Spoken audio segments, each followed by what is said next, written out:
पंतप्रधान मोदींचा 27 जुलैचा व्हिडिओ हटवल्याप्रकरणी अखेर मेटाचा माफीनामा. मेटाच्या अधिकाऱ्यांकडून केंद्रीय मंत्री अश्विनी वैष्णव यांची भेट.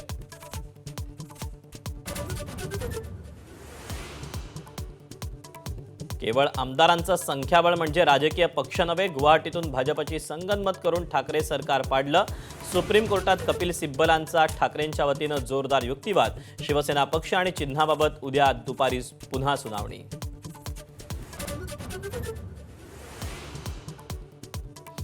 मुख्य आहेत त्यांनीच बोलावं, बाजूच्यांनी नाही. गुंगी गुड्या वादानंतर धनंजय मुंडेंची सुनील तटकरेंकडून कान उघाडणी.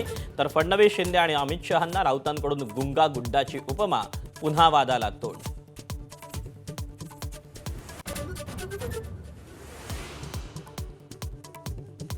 मनोज जरांगेंच्या आंदोलनानंतर मिळणारी कुणबी प्रमाणपत्र अवैध ठरल्यानं खळबळ.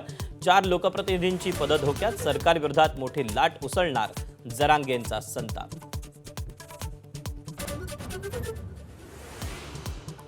देशभरातील तरुण आंदोलकांकडून राहुल गांधींची भेट. मुंबईत पोलिसांना भिडणारी रिया अहिरही भेटीला. आंदोलकांच्या पाठीशी खंबीरपणे उभं राहण्याचा राहुल गांधींचा निर्धार.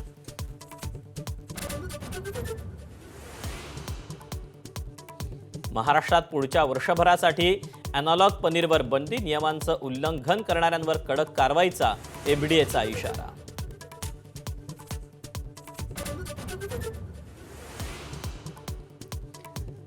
डिसेंबरमध्ये बांगलादेशात परतणार. बांगलादेशच्या माजी पंतप्रधान शेख हसीनांची घोषणा. मारलं किंवा तुरुंगात टाकलं तरी परतण्याचा शेख हसीनांचा निर्धार.